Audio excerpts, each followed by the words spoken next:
Welcome to F1 or F Off, your audio pit stop for F1 news and race reviews. I'm your host, Gabe. What up, what up, what up? I'm Idris. What's up, Idris? How you been, man? Hey, I'm doing well. It's a cool day out. I have joined the Gabe train here and have picked a new background for my Zoom recording. Yes, here. now you're in space. I'm still stuck in whatever this is, Alaska. The Northern Lights. Yes. I just like the movement of it. It's really nice. Yeah, it's very calming. Do you have your tea? No, I do not have tea, but it's okay. Letting down your sponsors, man. How are we gonna get Lipton to sponsor this podcast if you do not drink Lipton every time? I mean, what would be the tagline if they sponsored us, right? That's a good question. How about Lipton, the thirst for speed? I have no idea. That's not bad. I mean, that might be more appropriate for Damon Hill if he were driving. Yeah. Or we'll just steal it from Nike. Be like Damon, and just like hold up a cup of tea. I want to be like Damon. Or however that song went. Michael Jordan reference. Michael Jordan's "Be Like Mike." If for those of you who don't know, that's where that came from. The inspiration. Yeah. Specifically, Michael Jordan. You know what's crazy about Michael Jordan? As opposed to, there's lots of Michaels. There's so many Michaels, right? Michaels. There's Michael Masi, of recent F1 fame for rigging the championship for Max. No, I'm kidding. Yeah, it's just a situation that just keeps giving. Then there's Michael Jordan from basketball. There's Michael Schumacher from F1. Like, if you think about it, really, like during the '90s, right? You had hella Michaels who were lots of at Michaels. The top of the sport, yeah. Right? Oh yeah. Michael Johnson. Michael Jackson. Yeah, exactly. Michael Jackson, Michael Johnson, the sprinter, Michael Jordan, Michael Schumacher. Who else? I think there's like another 2 or 3 we're missing. Yeah, probably. I can't think of. See, this is where our logic fails. Yeah. It starts to break down. The point is that the 90s were the Michael decade. If you are a Michael in the decade of the 2020s, this is not your decade. No, this is the era. Well, I'm curious to see all of these really young kids that have really, really weird. There was that period of time where like all kids were like, "What's your kid's name?" And it's like, "It's Brayson or Clayson or Branjan," or like it's just like really like not like Branjan. Yeah, it was just, I was just like, could you imagine? It's just like the new action hero for our extreme sports series. His name is Brayson. It's like, come on, like, I want somebody like Johnny Thunder, something like that, like just a real heavy hitting name, What a nice red-blooded American name is what you're saying. That's a brilliant thing they did in Top Gun. It's like they didn't give the characters like they didn't really necessarily tell you their names. Like just their call signs. It was just Maverick. Goose. Yeah. I'm like, that's awesome. I want to be. I'd love to. That would be amazing. Imagine if that was like your whole thing. You just have a one-word name. That's what they called you. It's just like, "What's up, Thunder?" It's like, yeah, that's right. Okay, I am Thunder. Ooh, all right. I have a really, really, really fun idea. All right, so we're gonna take 5 seconds. First thing that comes to your mind for my call sign, and then you give me 5 seconds. First thing that comes to mind for your call sign. All right. Here we go. Just for your call sign. Yeah, yeah. So, all right, you get 5 seconds. 1, 2, 3, 4, 5. Thundercat. Ooh. Because that was your like fake middle name. And it was like whenever I think it's like it's either Thundercat or my other name for you is Spice of Life. So like one of those two. Yeah, that's true. Okay. All right. Yeah, I think Spice of Life would be hilarious to hear in a cockpit. Like I'm just like Idrisu's Spice of Life. Spice of Life. I need some back cover. And then they could just throw Earth, Wind, and Fire references at you as as part of your like pit strategy. It's just like okay, it's September. Let's do it. Like let's groove tonight. Yeah. Excellent. All right. Well then, okay. You got to give me mine then. All right, ready? Okay. 5. Okay. 4, 3, 2, 1, go. Everest? Yeah. Whoa. That came out of left field. Where did that come from? I'm looking at you, man, and I just get a very lumber vibe from the beard and the hoodie you're wearing right now. In the best of ways. Everest. That makes me sound like I'm like 7 feet tall. There you go. I mean, like, larger than life. I'll be like Patrick Swayze in Roadhouse, where everybody's just like, I thought you'd be taller. He's just like, I get that a lot. Yeah. Yeah. Well, here's the thing. I'm not too sure if any of these specific names would work if we were F1 drivers. They might end up getting banned. Yeah. Like a certain things that we're going to be talking about today on our podcast. Wow. Just that segue. That's how. Beautiful. That's how, I'm going to start a class how to segue topics with Gabe. That's what's going to happen. By Gabe Everest. Yeah, we're going to talk about band technology, and I was thinking before we started this podcast that we could try to bring this up to like the current sort of social lingo, and we'll just say it's canceled technology, right? This technology was canceled. Mm-hmm. People thought it was too politically correct, and so they had to ban it off the cars. So honestly, most times that these technologies are banned, they were not politically correct, right? No, they were not. Because it was like rightfully so, because they were dangerous. Yeah. So something I want to say about technology real quick is, as humans progress, I'm trying to do my best David Attenborough. As humans progress. Yeah. But yeah, no, as humans progress and we develop technologies, right? You always see something new and hot come along and you're like, whoa, that's brand new. It's never been thought of. I'm here to tell you that most technology that you see around you has been conceived at some point, right? Mm-hmm. It's just a matter of having the tools and the processes, whether that's manufacturing or computers, to help you compute how to actually build it, to actually help you build it, right? I would say the same is true with F1, right? We have a lot of technologies that have been developed over time, that were developed back in the 60s or 70s or 80s. They were banned, they were brought back, banned again, brought back. So you're going to see something to that effect as we go through this list. You're going to hear a lot of technologies in terms that you have heard in the past or that you're seeing today, such as ground effect, right? And that's one of the areas we'll talk about today. But yeah, this will be a fun one because we're really focusing on just those different technologies that have been banned in the sport from the FIA, and also kind of talk about some of the cars that were banned too. And some of these cars had multiple technologies. And hopefully you will realize that the true band technology were the friends we made along the way. Yep.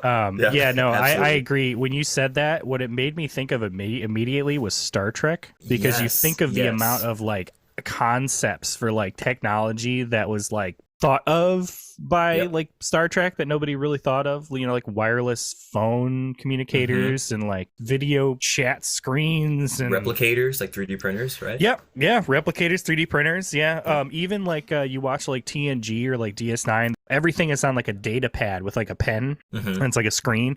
It's like an iPad, like, so like there's stuff that like you think about, we have sort of this concept of or an idea of, and then it eventually, once technology catches up, it can be made into a reality. Now it's just like the idea of like a smartphone. It's just like, oh, whatever. But like I remember when they announced that, it was like, what? Yeah. You can like chat with people on your phone that's on your wrist? That's crazy. I can go to Newgrounds and play games on Newgrounds and Homestar Runner? What? Oh, Homestar Runner. I love Homestar Runner. And I'm really excited to talk about this because this is an aspect of Formula One that is one of my favorite things. Yeah. It's kind of partially what really got me into it in the beginning. I mean, I remember watching a documentary when they talked about how like those early Grand Prix cars, like, they were used as like guinea pigs by, Nazi Germany to develop, automotive engine technology and to advance those, and like all that technology and all that know-how got pulled right into the war effort when it began. And that to me was just sort of fascinating that would be a thing that was done in kind of like sort of in the open, but not really, And then it's just from there on, it's just everything, every innovation that happened that changed the sport was just absolutely fascinating. Yeah. You could just do such a deep dive, and they're so crazy and imaginative, like the amount of wings and like crazy, like, there's a lot of technology. Like, we're here to talk about band technology, but there's a bunch of technology that they tried, and it wasn't that it was banned. It was just like, that didn't work, so we're going to do something else, like really interesting front wing designs or body shapes and, different things like that. So it's like not all technology is... Well, yeah. Oh, and that's funny. Like the 6-wheel thing, we'll get to that. But technically, that 6-wheel car wasn't banned directly. It was more or less like it was made ineffective, and then they were like, well, okay, let's just make sure every car has to have 4 wheels, you know? And I think in 83 is when they were like, no, a car must have 4 wheels and no more. So he said, no, Michael, it must have 4. No, Michael, no. Well, you know, we're gonna have. Well, we should check in with we should check in with Toto Wolff at some point. Yes, absolutely. Because this special thing. You know, we have I met him at a Wendy's the other day. He just happened to be out in Portland, Oregon, getting a Wendy's. And I was like, wow, Toto Wolff, this is amazing. We have a podcast, me and my buddy, and we'd love to have you call in. So yeah, a special guest, going to be a little later, Toto Wolff. So we're gonna ask him. But excited. let's get this band technology going. Yeah. How about, well, so if you don't mind, Idris, I just want to just do a little kind of, I want you to sort of deep dive into some of the sort of more intense aspects of things. But one thing I did want to talk about is sort of how we got into the realm of technology being banned. I think early on in the sport, there were a lot of issues with safety, which we've talked about before. Yeah. And there were a lot of developments in cars that were making them, you know, more fast. And so basically the sport required itself to get to a point to where things were a lot more regulated and a lot less loosey-goosey before they started banning, you know, certain aspects of cars outright. So like there are certain stuff that came in that stuck, like, you know, Lotus putting the engine behind the car. That was a huge technological advancement that was not banned. It was implemented as like, this is the way forward. You need to do this. And, you know, so like, you know, for the most part, the 60s kind of bumbled through with a lot of that, like not a whole lot of things sort of changing until around late 68 is where I think you really get the first sort of technology that came out, or this concept that came out that then subsequently got banned. And that was the big airplane wings that they did in, like, the first car that had it was the Lotus 49 in 68. And what I mean by airplane wings, I mean these things were mounted directly to the suspension, and they were like several feet in the air. They were like 4 or 5 feet up above the car, because at that time they thought, well, it needs to be in clean air, and that the, you know, the upside down wing would push down on the suspension to give the you know, tires more traction. Sure. And they had them like on the back of the wheels, and they also had some on the front. So it was like it was almost like it was like a puppet master, like with the car, like it almost was like that, where it's just like these big poles. But as you can imagine, they were really thin, and then they had the flex. The air was so intense on the wing that it literally, they would just break, and then the cars would just spin because the sudden change in grip would just send them into the wall. Yeah. And so because of that, they were banned, but the wings weren't banned. It was the tall wings were banned. And so what Lotus did was they just attached the wing down onto the body behind the car, and then that just started the snowball of, you know, the modern wings that we have today. So I would encourage you looking up the Lotus 49. I think they call it the tall wing, or the high wing car. It's really fascinating to look at. There's also a really good video by Driver 61. Mm-hmm. I think the name of the video is when F1 used aeroplane wings. They say aeroplane over across the pond. We say airplane. Right. But yeah, it goes into more detail about this, and yeah, it's pretty wicked looking. Like it's kind of laughable. It really silly. Does look like that puppet master, just kind of like what you said, like that you're the maestro with the X piece of wood and holding, you know, making the puppet dance and all that kind of stuff. It looks just like that for an F1 car. Yeah, you can like understand the idea behind it, right? Like, yeah, absolutely. Yeah. You know, more downforce. At least at that point, because it's like they understood that like around the car, it was a lot of dirty air happening, a lot of turbulent air because of the shape, and so they wanted to put it into a clean stream that would have a steady flow to push the car down. You know, it was a good first attempt, but horribly dangerous. This is what they had to do, though. I mean, they didn't have computers and wind tunnels to run. I don't even think that they thought to use wind tunnels at this time, right?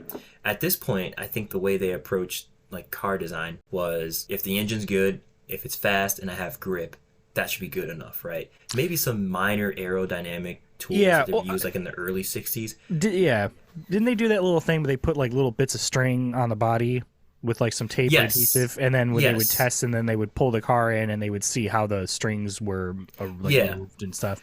Yeah, the movie Ford versus Ferrari does a really good job of showing that. They would, if I think it was Ford versus Ferrari, they would actually Mhm. show they're doing real world wind tunnel testing, right? So yeah, that was a really easy way for them to kind of just get an idea of what airflow looked like, along Yeah. with like flow visualization, right? Just putting like the paint onto the car and just letting it kind of just go where Yeah. it's gonna go. Well, that didn't happen until a little later, right? Didn't like I don't. We'd have to look and see when Flovis paint was made because Yeah, I'm yeah. because it's a specific kind of paint that's not gonna like dry, right? And it's like designed to be fluid enough to really like flow as much as possible across the car body or something of that nature, right? At least I would assume.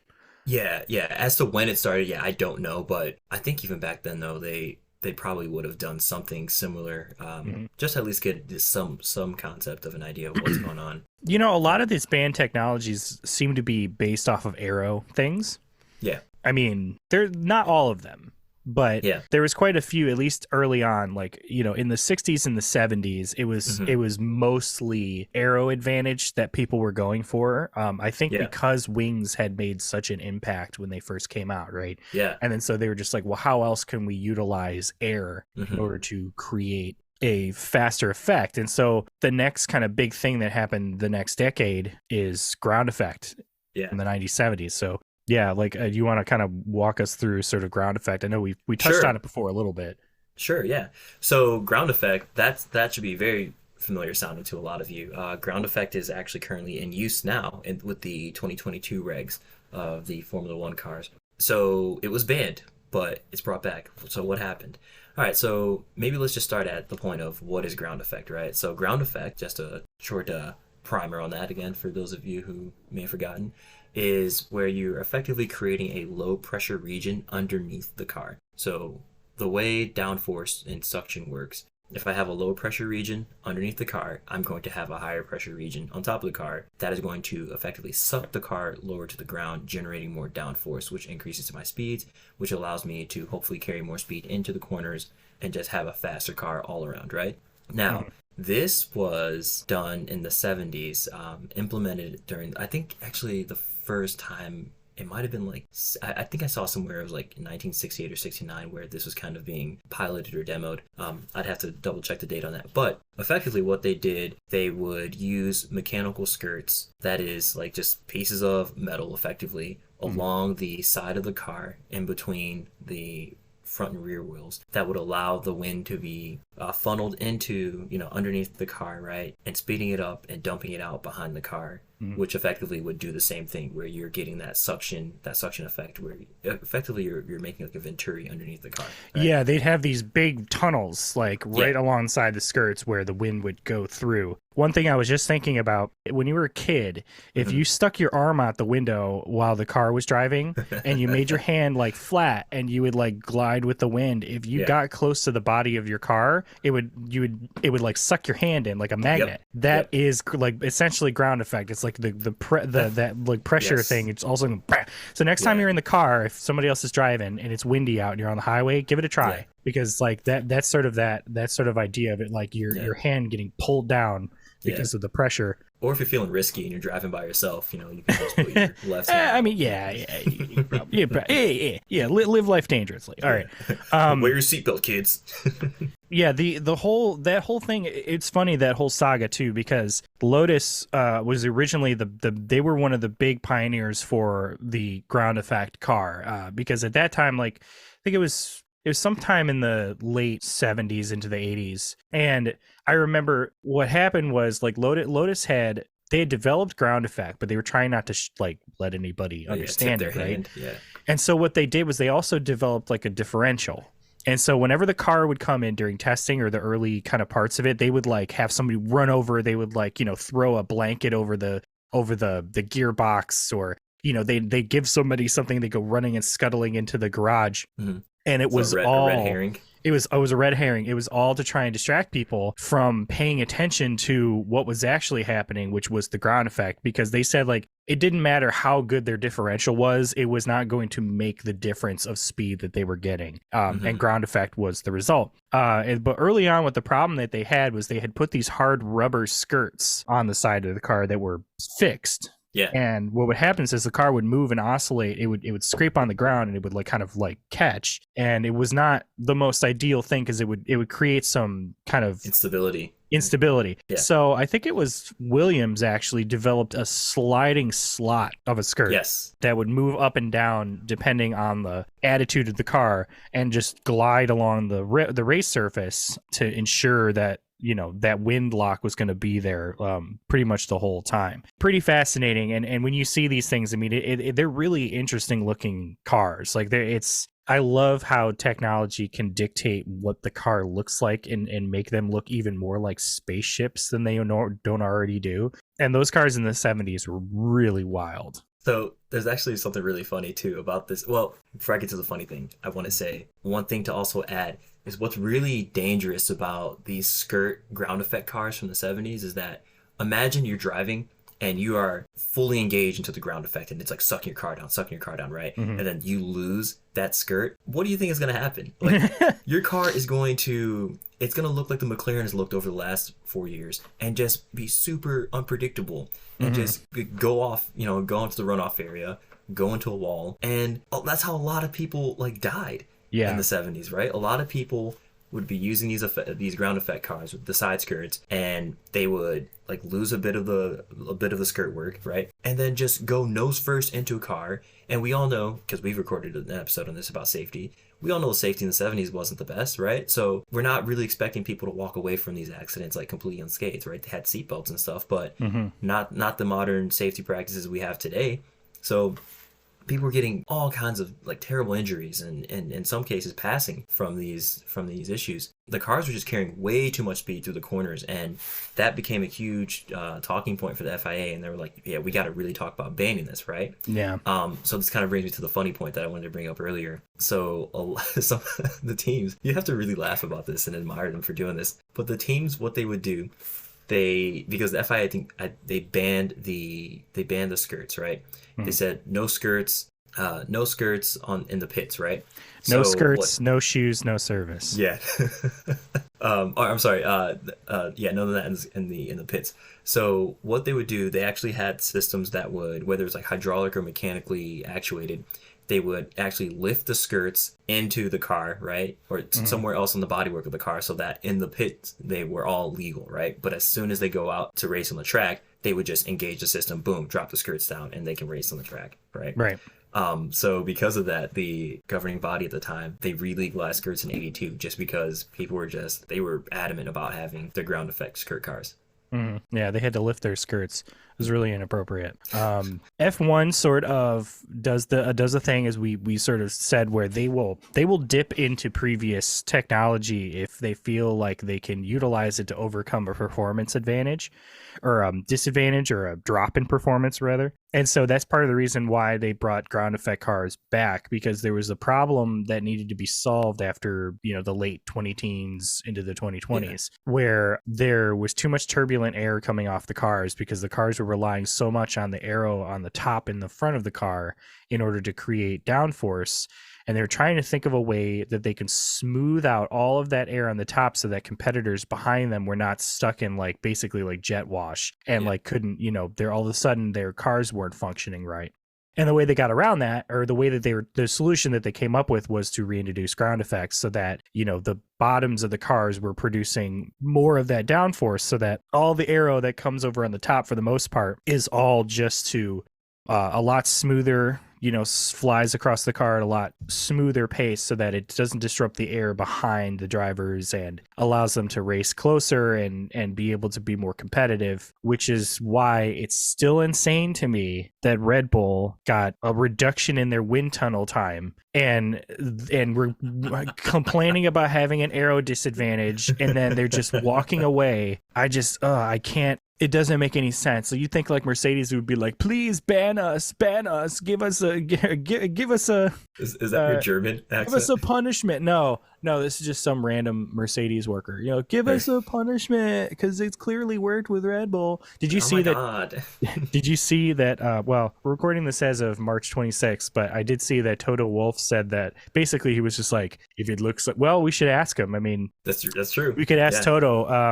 Let me get him on the line here. Okay.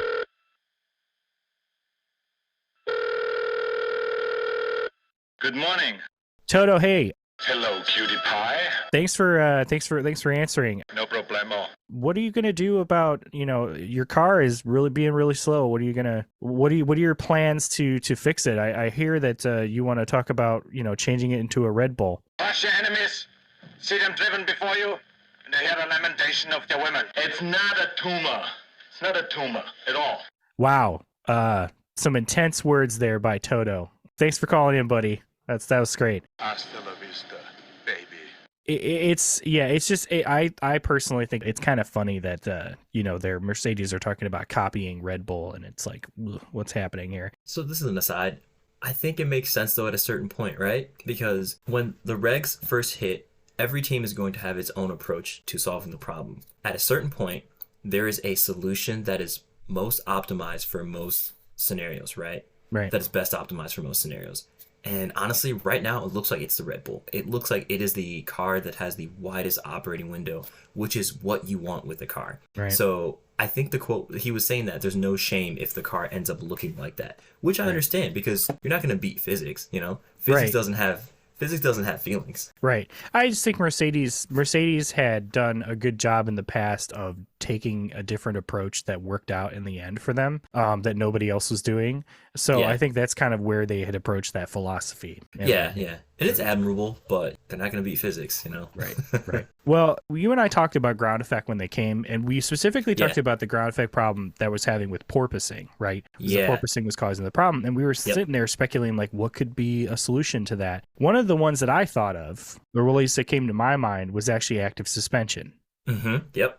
We talked about this a lot. Active suspension is definitely, it was a technology that was implemented on the Williams, the FW15C from 93, which we will go further into depth with later. But yeah, so essentially active suspension is what it might sound like, and that is that the suspension is actively being adjusted or moved via mechanical devices or hydraulic systems that are controlled by an onboard computer. But what's the advantage of having active suspension? Effectively, imagine that you're driving the car, right? And the car is able to predict and know how it should adjust the suspension of the vehicle, so that way you're at the most optimal ride height in order to maintain a level that is good for the car's aerodynamic flow, right? The key difference here is that you're using computers and onboard electronics to drive that system, right? Instead of having like a system that's just reactionary, maybe using like hydraulics, or you wouldn't use a pneumatic system, which is just pressurized air. You'd probably use hydraulics. But yeah, effectively a computer is just rigging the car to the position it needs to be in. So that's a huge driver aid. Right. You see active suspension on cars now, Right. Well, it's it's like if you've road cars, ever, I should say. Yeah, it's like if you've ever slammed the brakes suddenly and you felt the whole car tip forward and you moved yourself forward. Imagine a race car where when they brake, the rake of the car moves forward, and then that suddenly spoils all of the aero that's happening on the car body. Exactly. So like, that active suspension would compensate for that dip, that movement of the physics of the car, and so it would like lift up the front and push the back down as you would brake in order to compensate for that adjustment, so that you were always flat and even no matter what. Even when you're turning, it wouldn't sway left and right. Could you just imagine driving that? Like it would feel like you're driving in a video game. Like it would, oh, absolutely. I can only imagine what that would be like. And this is really important too. And there's an example I'm gonna give here, and I'm gonna use this example again later. But imagine you're driving over a bump, right? There is an amount of time that your car has to spend going over the bump, and that's lost time and lost energy, right? If your car does not actually ever see that bump, right, as far as being like level to the surface of the bottom of your car, like versus level to the surface of the road, right? You are saving that time that you actually go up, right, over that bump. And you have added that time, you've taken that time out from what your overall lap time would be if you're going just straight on the road, right? That is huge. When Williams was using active suspension, these guys had crazy deltas as far as pole position is concerned over the runners behind them. I think somewhere around like a second. I think I saw 3 seconds somewhere. Yeah. Well, and what's funny is it's not all down to the active suspension either, which we'll get into, because that car specifically had multiple things that were making it essentially drive on rails. It was banned because of when this is a different ban than the previous two we talked about, and this was banned because it was a driver aid, not that it had any safety problems necessarily. And that's an interesting aspect of this sport too. It kind of speaks towards the nature of competition. It's kind of like, you don't want your athletes to be doping because then it's giving them an advantage that is sort of spoiling the whole nature of human competition, right? So the whole point is they wanted to make it so that, like, I mean, yeah, the cars are going to be different. Maybe some have a better engine or whatnot, but like they wanted the drivers to be in control of these vehicles and be able to do them. And it was getting to the point to where they could almost drive the car on the track without a driver, which is wild, but completely 100% feasible. So yeah. I mean, the only caveat I would say to the safety side, and this is a quote from a Benetton mechanic, Steve Matchett. Steve Matchett. Yeah, he says, there's a book he was in. He said that he strongly disliked working with hydraulics because they threatened to discharge hot oil in him at a pressure of 2,500 psi if the wrong component was disconnected at the wrong time. Okay, so I need to say this. I don't know if any of you have ever seen images of what the human body looks like when you get injected with hydraulic oil at that pressure. It's really gross and disgusting. You will effectively, you can die from it. It's not an easy thing to recover from. So, as far as safety is concerned, I think this is actually a big safety win for the mechanics and the people who would have to work on the car, whether it's the pit crew or people back at the factory putting it together, because this is scary stuff. So shout out to Steve Matchett, though. Reason. I do miss Steve Matchett. He was one of the commentators when I started watching F1 early on the Speed channel. It was him, Lee Diffie, and Lee Diffie came on with NBC Sports. But yeah, Steve Matchett was a great guy to have in the commentary because he was an engineer, and so having that sort of real engineering sort of response and like kind of real time sort of breakdown of certain technological things was really fun to have, and I kind of miss it a little bit, but I think the guys we got plenty of dudes in there now that in the Sky Sports Network they know what they're talking about. So yeah, active suspension was pretty wild to see. They would do this thing, Williams would have it up on the jacks, and like they would be running through like a test, like a race like a scenario with the car, and you would see the like suspension move and shift because it was like running a race simulation in the pits. I'm like, that is crazy. Like I could imagine being just so intimidated, like the Terminator car all of a sudden. It's just like walking past and it's just like, come and race with me if you want to win, like all of a sudden that like just comes to life. It's like a transformer. Couldn't believe it. Never seen that video. I need to watch that. So I think we should maybe take a little bit of a deviation outside of the 90s for a minute. Let's talk 90s. Something love the 90s. Let's talk about something that was a little more recent and a little more I guess you could say it was maybe a little more exciting, at least audibly, and that's the Red Bull's blown diffuser. You watched during this era, right? So I did. Tell me, what was it like watching races that Red Bull, first off, would just absolutely dominate, but just hearing that sound too with the blown diffuser? Oh, well, I mean, that's the thing. It's like everything that you're experiencing now with like Max dominating everything, imagine 4 seasons of that. But you at least had the enjoyment of like the screaming V8s, and then the blown diffuser, you would hear it at the end of a straight while they were under braking, and you should look it up. It's one of the most intense sounds. It's just like it was just like really crazy with the downshifts, and they had the exhausts were not like right now, like the exhaust has like it's just a port that's sticking right out behind the wing, but the blown diffuser era, the exhausts were along the side and kind of forcing downward along the side of the car. And Idris, you can sort of kind of explain why it was that specifically, because the blown diffuser has a very specific purpose.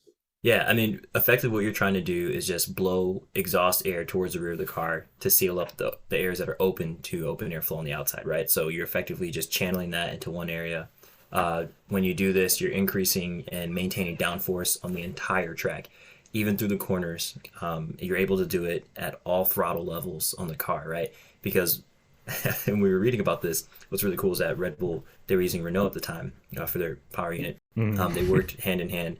Yeah, it's funny because, man, that relationship blew the hell up. That was a good ending. Oh yeah, that was like a really nasty breakup. Yeah, that was the one that my brother got. I think got my brother hooked when he was watching Drive to Survive. He says he describes Drive to Survive as Mean Girls, but everybody is going 200 miles an hour, and part of that is because of that whole thing. It's like, oh, your engines are suck, they're terrible, and it's like he can't understand how like somebody would sell another rival team an engine.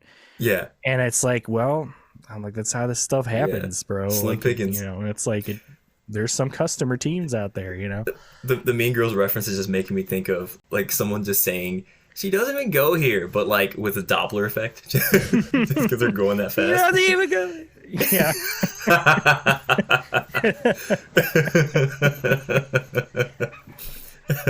Yeah. So when Red Bull and Renault were working together, when their relationship was beautiful, and they were the couple expected to be married in the senior yearbook, they would tap off exhaust air from the engine at all throttles. So it doesn't matter if it was at low revs, high revs, they were tapping off exhaust just to make sure they can maintain airflow into the blown diffuser.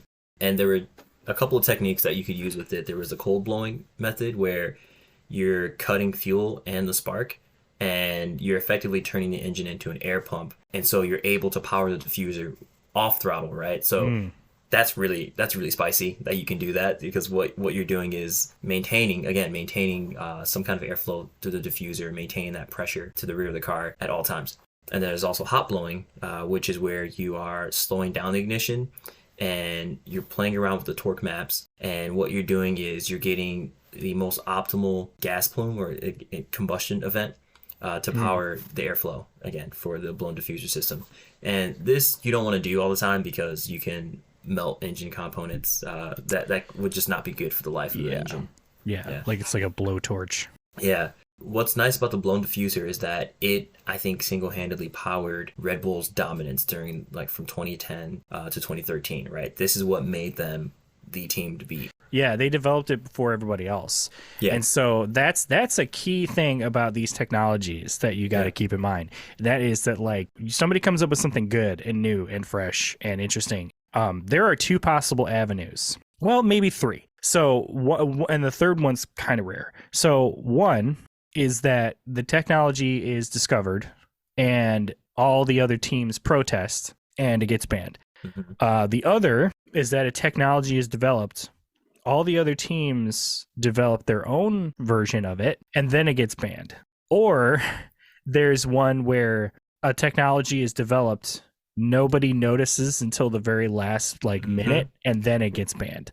Yep. And most of the time there's a combination of the first two. And all of that boils down to resources, because some teams, if you don't have enough money in order to develop like a similar component for your own car, then you'll protest it. And you'll be like, it's giving a performance advantage and it should be banned. But if you do have the resources and you want to take advantage of that technology, then you shut your mouth and you just make it in secret and quiet and just don't say anything. You know what I mean? And that's another sort of interesting kind of catty sort of drama aspect of Formula One that involves that technology. It's just like, who's going to squawk and why, So there was definitely that happened with the blown diffuser, where there were teams that were making their own version of it, utilizing that technology. And then there were other teams that were like, oh, like we shouldn't do this because it's not good, guys. It's just because it's like, shut up HRT or whatever, at the time.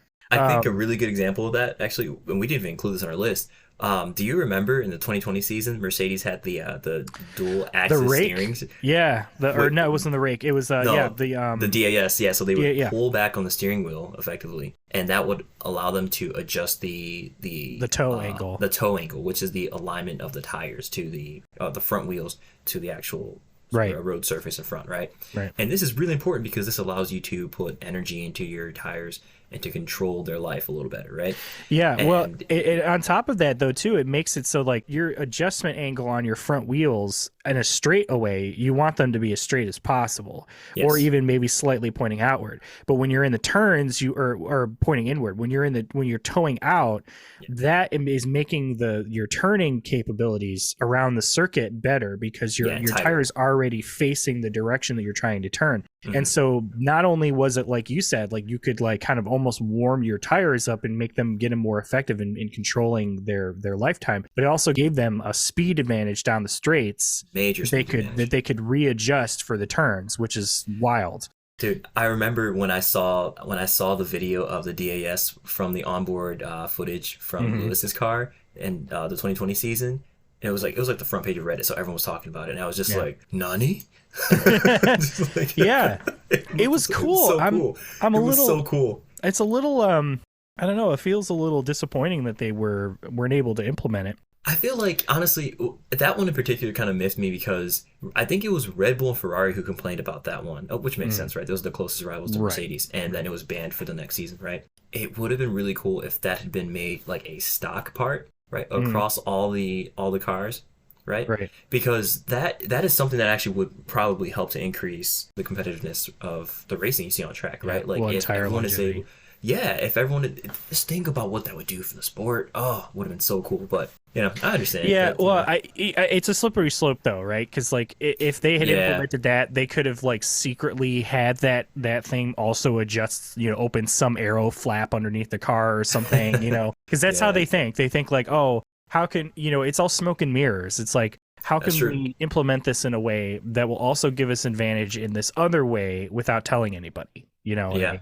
Yeah. And there's also a lot of stuff that's not necessarily visual. Like you could see Hamilton moving that wheel and it did a thing and it's like, what? But then there's some stuff that's kind of hidden. Like it's not audible, it's not visual, but it's there. Like the tune mass damper system that the Renaults had. Yes. Yeah. Dude, this is a really, really fun one. Oh man, it's so ingenious.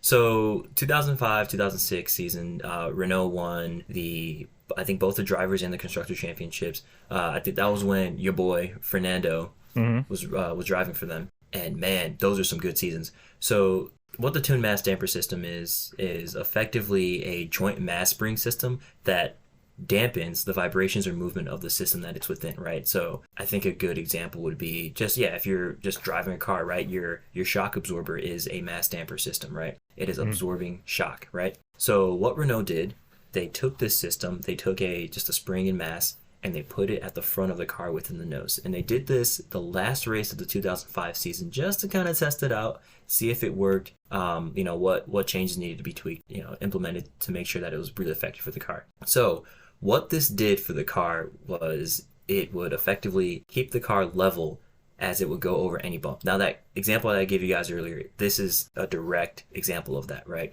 A direct use case of that.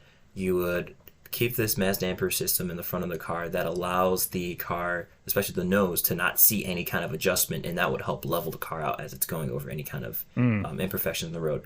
They also did the same thing in the rear of the car, right? So by doing that, you have just effectively made a car that just does not budge, right? And this means you can carry a lot of speed over the course of a lap time, right?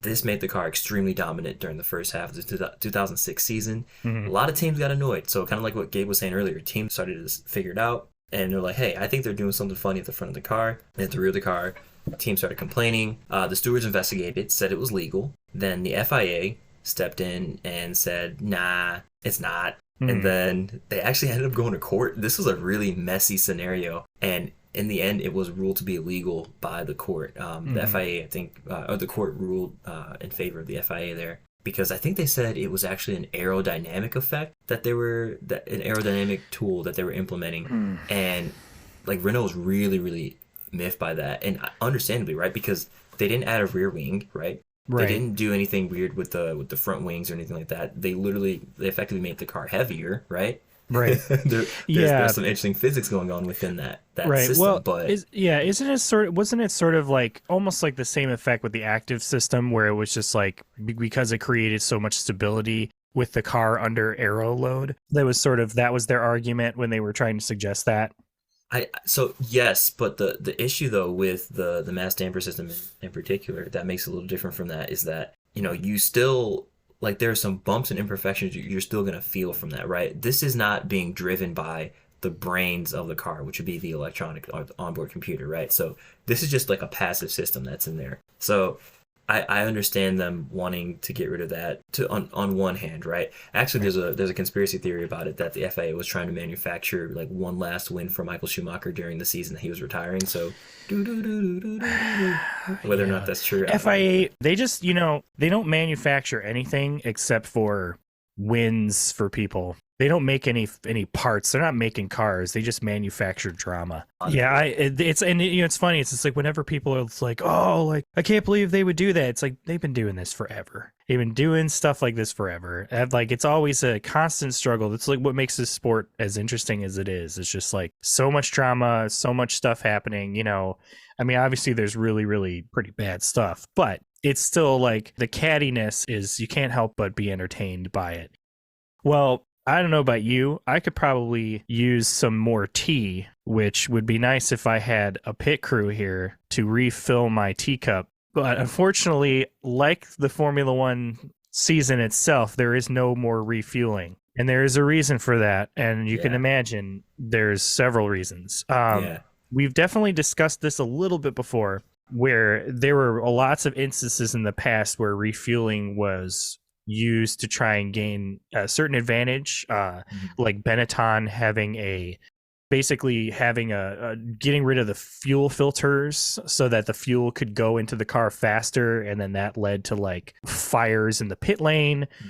There was a big incident in the Singapore 2008, which I mean was memorable for a lot of reasons, but one of the reasons was because during the safety car intervention that happened due to Nelson Piquet Jr. crashing, Ferrari came in for a refuel, and they had the hose attached to Mass's car, and they released him before they detached the hose. The hose ripped out of the fuel like thing, and he was carrying a fuel hose halfway down the pit lane. And so I think after that incident, they were like, yep, nope, we're not refueling anymore. That is unacceptable. And it was crazy to see, because like not only is that endangering the driver, it's endangering everybody in the pit lane. I mean, imagine it's like fuel spraying everywhere, flying down the pit. Like that is not good.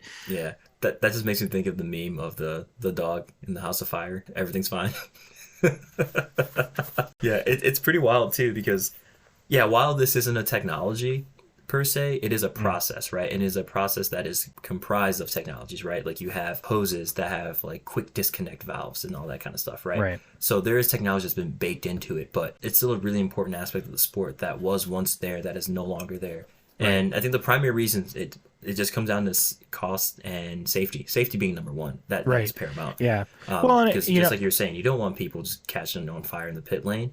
And on the cost side of things, all the teams were investing their own, investing R&D into figuring out how to make the refueling process as quick as possible, right? So you can imagine, as you decrease the amount of time you're spending on the process, there are going to be issues that pop up, right? At that point, the governing body, FIA, would have to just step in and standardize it, right? And then at that point, it actually is probably just safer to just remove it and just say, all right, just do it on one tank of gas. Yeah, well, I think the cost saving for sure, because like reusing it, being able to refuel leads into a slippery slope of like, them running the cars richer than they need to in order to get more performance, or, potentially having something in the fuel that is going to give them more of an advantage, because all of the fuel that gets put in is very specifically regulated and stuff like that. Would you say like a fuel boosting lead ball in the gas? Like Lotus tried to do when they were cheating. I think it's better this way. I think the only thing about it is that with the fuel, they had an issue, I think a few years ago, right when it was like the 2014 season. After that, maybe it was like 2015 or 2016, they had a problem with the fuel regulation, or their fuel flow regulator restrictions, because what was happening was that the teams had to, it wasn't just that they were allowed to have they could only have a certain amount of fuel. There was a restriction on how much that fuel could actually flow through the car. And that was causing problems because the teams were not actually able to compete. It was keeping them from actually competing on track, because they were like, they couldn't aggressively try to pass anybody because the flow would go too much, and then they would get a race ban or something. So they got rid of that, or they changed it so that it was a little more loose, but they tried to do a thing where they were like restricting the fuel flow on the actual cars, which is just like, come on, man. Like, let's just stop where it's like, you have this much amount of fuel. If you run out, and that's on you. You know what I mean? That's the thing too. It's like they have to have a certain amount at the end of the race, or else they can get in trouble. So that's why sometimes you'll see teams sort of like tell their drivers to like pull to the side and turn the car off after a race because they don't want to run out of fuel before they get back to the pit. So I was gonna say that scrutineering process is very, very serious, right? Like if you come in underweight, oh man, the FIA is gonna whack you. Oh yeah. Because they'll just assume you're cheating, right? Yeah. I mean, they have a certain tolerance with the driver as far as like, what your weight is. Like that's why they weigh them before and after each race. Yeah. But like if you're secreting a bunch of sweat, you might sweat more than the other guy. Like, there's certain factors that come into play. But like, I think it's just to get the overall weight for the car as well, just to make sure it's within its windows. I mean, I think they're also trying to catch people, like just in case they have like a fuel bag on them, and they just kind of like hook it up to a little like fuel intake area, and then right. Well, so one thing I'd like to get to, there's a ton of like little bits of things that came out that then got subsequently banned, like slick tires, which means like a tire that has zero tread and it's all just like the sticky patch material on the tire.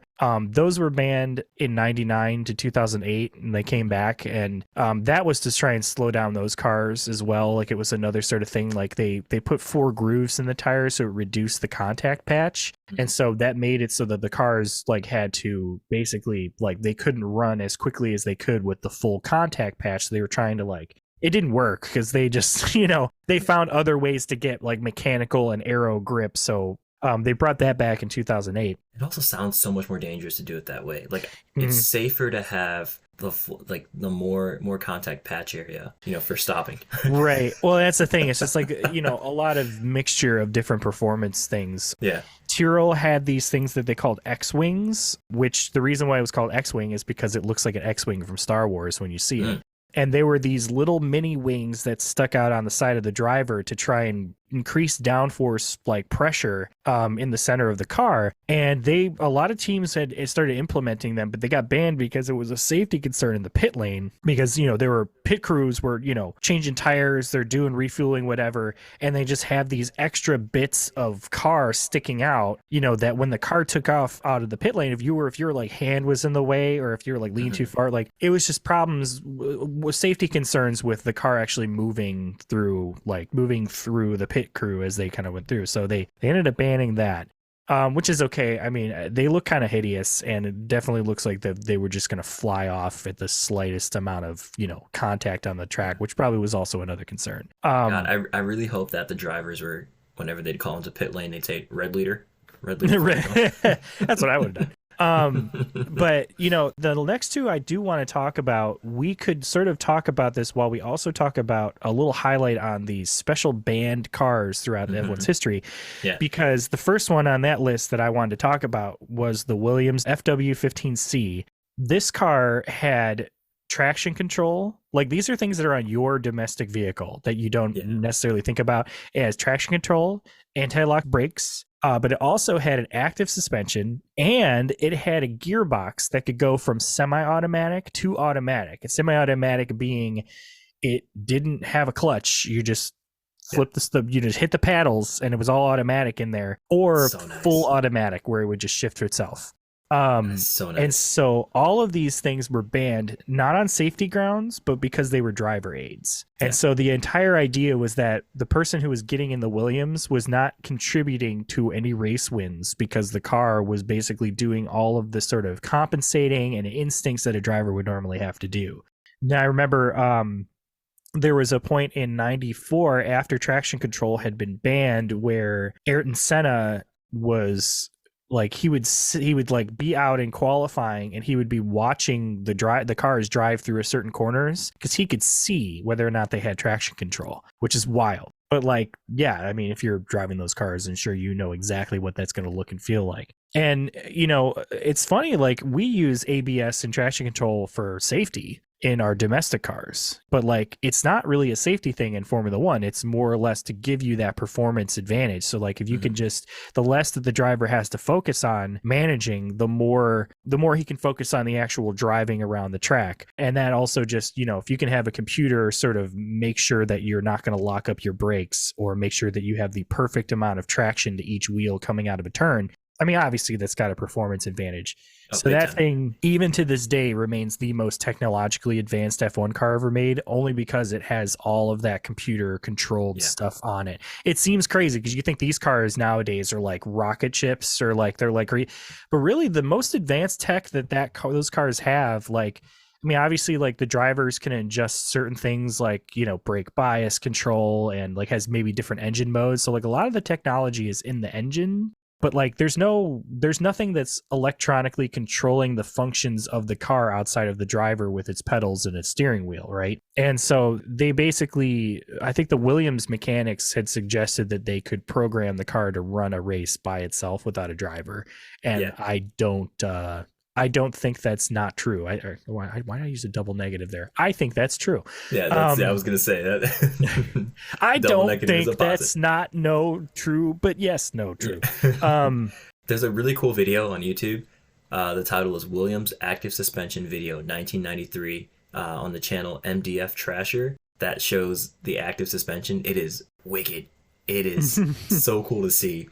This thing is like alive before your eyes. So Gabe and I were talking about this before. It really does look like the Terminator, just kind of like puffing his chest out, just like yeah. Ooh, Yeah. Actually, like flexing, like, okay, and this is gonna be a reference. This might be a deep reference. So if anyone has ever seen Bloodsport, the last fight, it's a Jean-Claude Van Damme movie from the 80s. It's the last fight between Jean-Claude Van Damme's main character and I forget the guy's name, like the villain of the movie who like took his friend out. And then in that scene, the villain guy, he like flex his pecs, but he's like lifting them up like one at a time. This is in effect the same thing that the Williams is doing with the active suspension. Yeah, it's just it's so intimidating. Like it's wild. The next special. Well, the other thing I will say really quick with the Williams as well. The Williams didn't. It may have had this. I don't know if they were doing it, but this is a thing that was in.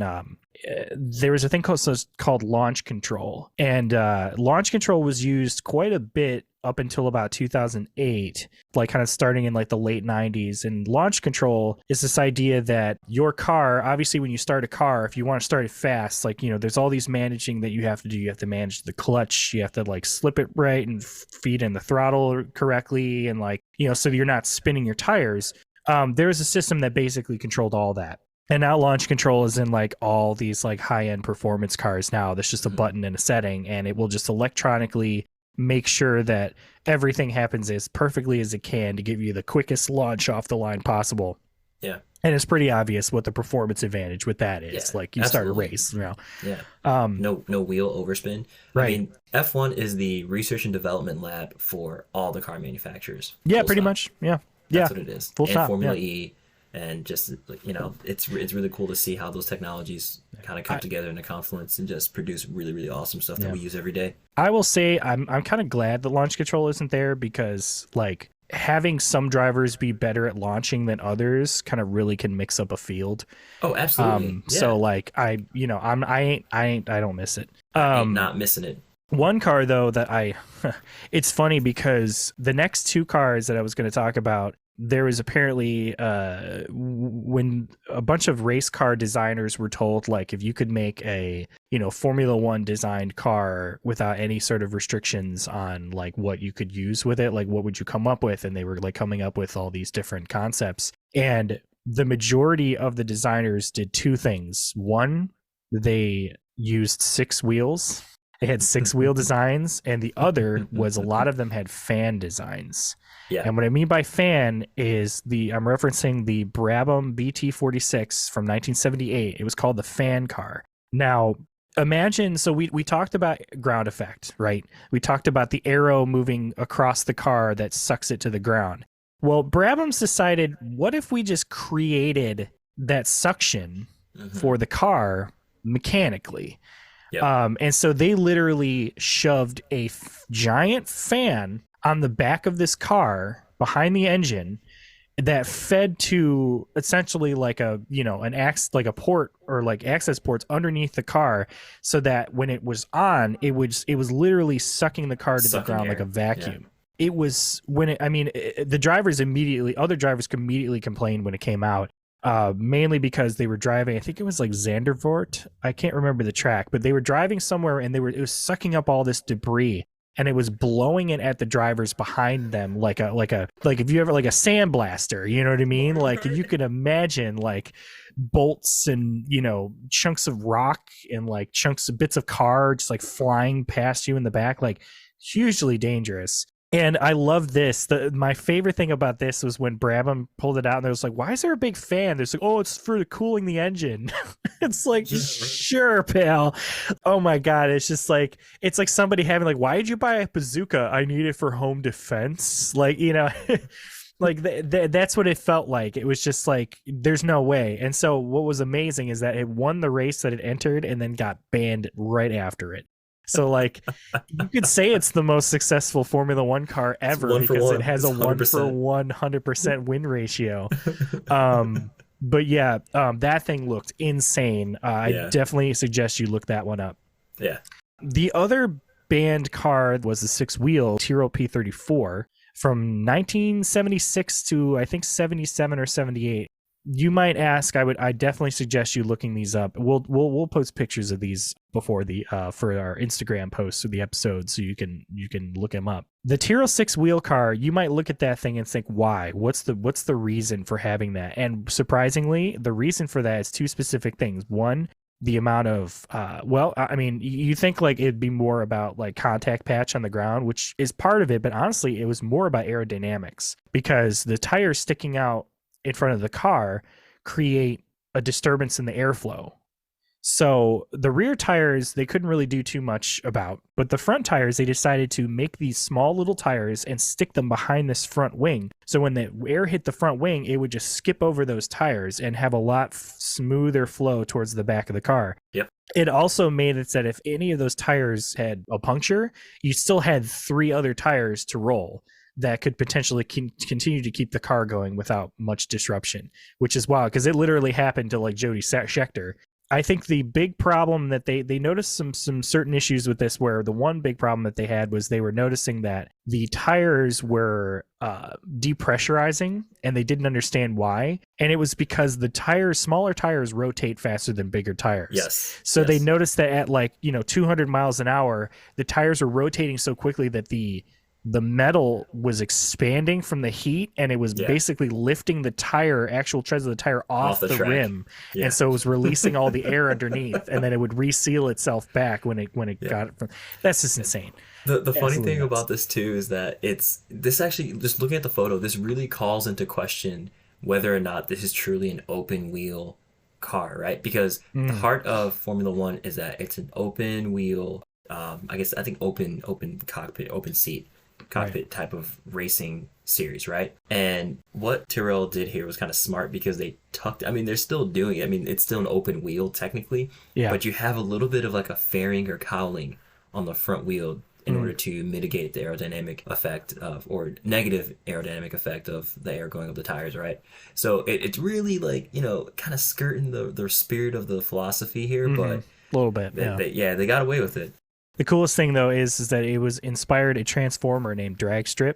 Yeah. Which now that I know exists, I want like several Dragstrip toys. I gotta like just find them. I don't know where to get them, but I'm sure they're probably some expensive collector's item. But I just absolutely love that. It's amazing. Yeah, and then the last banned car I want to talk about is the Lotus 88. Now this one is interesting because it was called the twin chassis car, and that might be hard to sort of think about, but essentially what was happening was that the car had a regular like kind of monocoque chassis, and it was mostly like the underpinnings and the wing and the back were all pretty much the same part, but then there was a separate chassis that would sit over the top of the driver that was attached to it that was kind of untethered from the first chassis. And so what would happen was that the aero would go over the top of the car, and that would push down on that other chassis that would then translate that pushing downforce onto the first chassis to create more mechanical grip, which is crazy. And it was sort of piloted, tested out the year before. And I think I can't remember if it, I don't know if it actually raced. I think it was under development, and then the FIA was like, you can't do that. And it got banned because it was it basically creating an aero advantage, and there was also issues with it being untethered, like I think under damage, like parts would fly and it wouldn't be that, wasn't great. I mean, Lotus definitely tried to protest it, but it was just like, nah, you can't do that. But that's just so crazy to me that it's like you would, essentially have like an oscillating section of body on top that was only dedicated to specifically the downforce and didn't have any other sort of function outside of that. It also looks like a spacecraft, and it doesn't have any front wing on it. So it's a crazy looking thing. Just think about, like, because this was during the ground effect era. So, man, just thinking about how ground effect made all these constructors think about these radical car designs, right?